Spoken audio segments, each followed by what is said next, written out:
Para os portugueses, a tomada da Guanabara se transformara numa missão estratégica. Primeiro para acabar com o foco dos franceses, que incitavam os tamoios contra os portugueses, e depois para eliminar a então principal liderança indígena, a Imbirê. Em 1563, atendendo aos apelos de Diogo Lainez, que por sua vez buscava atender aos colonos e jesuítas que pediam providências contra os índios, Dona Catarina, mãe de Dom Sebastião, enviou uma pequena armada de 2 galeões sob comando de Estácio de Sá, sobrinho de Mendes Sá, com o objetivo de buscar todo o apoio necessário em Todos os Santos para ocupar definitivamente a Baía de Guanabara.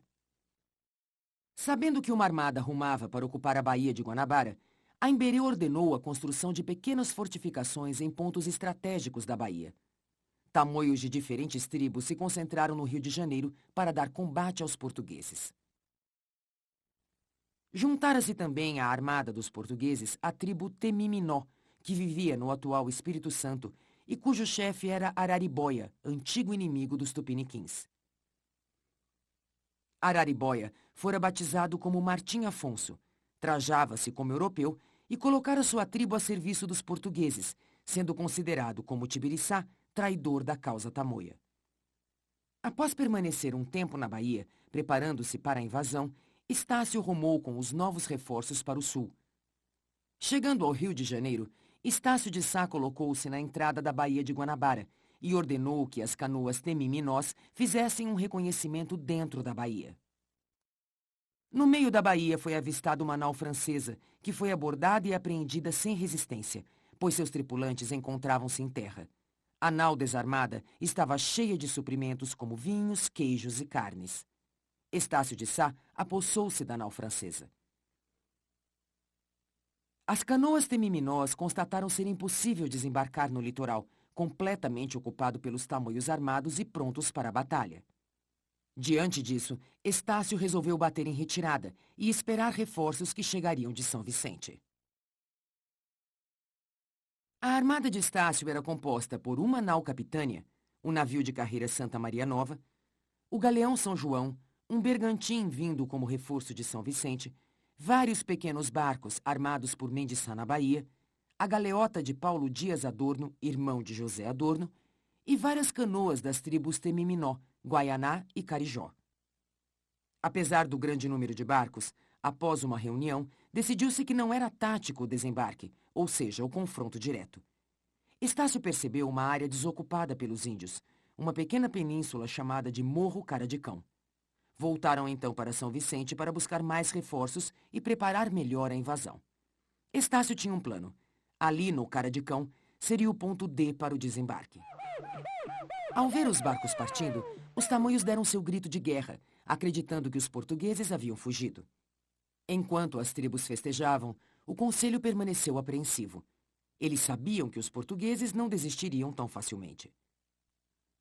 Os franceses estavam decididos a negociar com os portugueses, mas aqueles que tinham se adaptado ao modo de vida dos tamoios e constituído família, como Ernesto, decidiram que lutariam com os índios. Em 22 de janeiro, parte da esquadra de Estácio de Sá partiu de São Vicente, decidida a fundar a cidade de São Sebastião do Rio de Janeiro.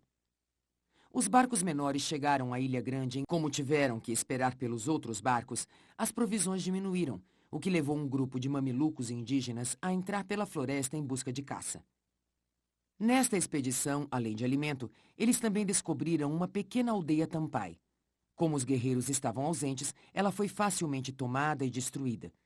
No dia 16 de fevereiro, devido a uma violenta tempestade, a nau capitânia Santa Maria Nova quase naufragou, pouco além da Ilha Grande. Os barcos perderam a formação e se afastaram muito uns dos outros. Os portugueses decidiram, então, retornar para a enseada da Ilha Grande para se reorganizarem. Juntaram-se à frota vindos de Ilhéus 3 navios de João de Andrade que traziam mantimentos e mais homens para o combate. Em 1º de março, eles desembarcaram no Morro Cara de Cão e começaram a erigir uma paliçada para defender o território. No dia 6 de março, 4 canoas repletas de tamoios se aproximaram das cercas e dos navios portugueses. Tinham ido negociar, mas foram recebidos a fogo e bateram em retirada. Em 10 de março de 1565, uma nau francesa foi avistada a 1,5 léguas da Guanabara. Os portugueses foram interceptá-la, desguarnecendo o forte.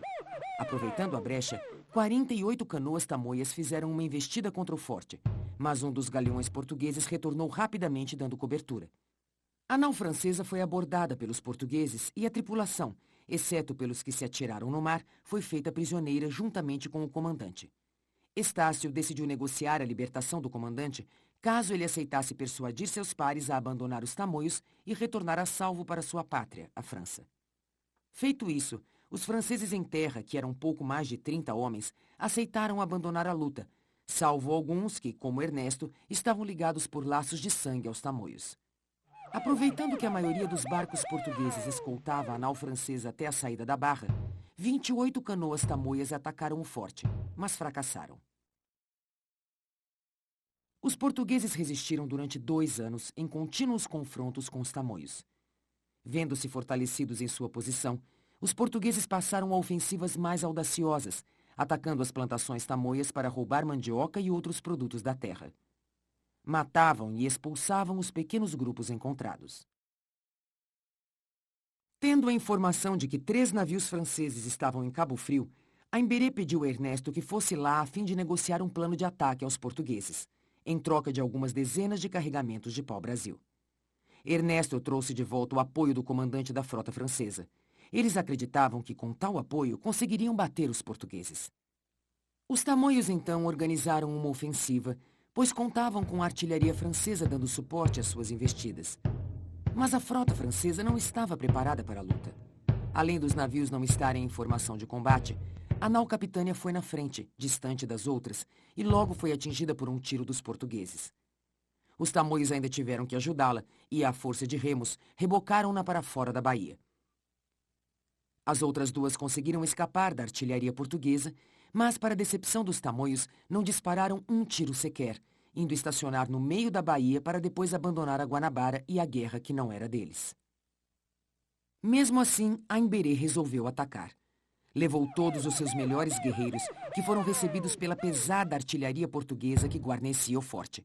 Tiveram que recuar. As posições então foram se invertendo, com os portugueses passando a dar combate aos tamoios em suas aldeias. Pela espada, os portugueses foram conquistando cada espaço de areia. Tomaram a enseada de Botafogo e, em outubro de 1566, a Ponta da Carioca, onde destruíram toda uma aldeia e aprisionaram cerca de 300 nativos, em sua maioria mulheres e crianças. Os tamoios perdiam terreno paulatinamente, mas ainda resistiriam por quase um ano.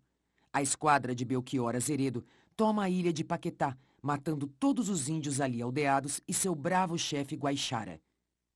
Araribóia, do outro lado da baía, em Niterói, com a ajuda de bergantins portugueses, arrasa com as aldeias tamoias naquela área. Aimberê utiliza a mesma tática de Estácio de Sá e constrói uma paliçada ao redor de Uruçumirim para resistir aos ataques portugueses. Aimberê resiste e Estácio percebe que seria difícil batê-lo ali. Também ao longo das praias da ilha de Paranapuã, várias pequenas fortalezas tamoias foram construídas. Vendo ser impossível avançar na ocupação, Estácio de Sá pede reforços ao governador-geral, seu tio, Mendes Sá. Anchieta, a caminho da Bahia, por ordem de seu superior, Padre Nóbrega, aporta por alguns dias na Baía de Guanabara e toma conhecimento da situação dos portugueses ali. Escassez de alimentos, dificuldade de fazer os escravos índios trabalharem na fazenda e constantes escaramuças com os tamoios, que então passaram a fazer ofensivas audaciosas. Vendo tal situação, uma vez na Bahia, em audiência com o governador-geral, enfatizou a necessidade de reforços para acabar de vez com aquela guerra que já durava anos. Em 18 de janeiro de 1567, chega a esquadra de Mendes Sá a Guanabara, composta de 3 galeões vindos de Lisboa sob o comando de Cristóvão de Barros, 2 outros navios de guerra bem armados e 6 caravelões. Com a chegada da esquadra de Mendes Sá, os tamoios perceberam que dificilmente poderiam resistir aos novos reforços. Convocando os guerreiros para um conselho, Aimberê colocou-os a par da situação e avisou aos franceses que ainda lutavam com eles que poderiam partir, porque ali lutariam pela honra e morreriam em combate. Ernesto disse que estava pronto para morrer com aquele que considerava o seu povo. A batalha final foi dura. Durante 2 dias, os portugueses enfrentaram os tamoios numa batalha sangrenta. Cadáveres tinham suas cabeças separadas dos corpos. Em 20 de janeiro de 1567, a aldeia de Uruçumirim, centro da resistência tamoia, é finalmente destruída. As aldeias são arruinadas e incendiadas, os tamoios exterminados. Não foram feitos escravos. Todos foram mortos. Estácio de Sá é mortalmente ferido nesta batalha de 20 de janeiro por uma flecha tamoia envenenada. Vem a falecer em 20 de fevereiro, sendo enterrado no mesmo lugar onde fundou a cidade. 1575, agosto. Antônio Salema trava batalhas contra os tamoios sediados em Cabo Frio e adjacências. Também são dizimados os tupiniquins aldeados em Paranapuã. Naquele 20 de janeiro, a intolerância religiosa e a ambição colonizadora e escravista de Portugal promoveram um dos mais sinistros e vergonhosos massacres de toda a história brasileira, afirmou Ailton Quintiliano.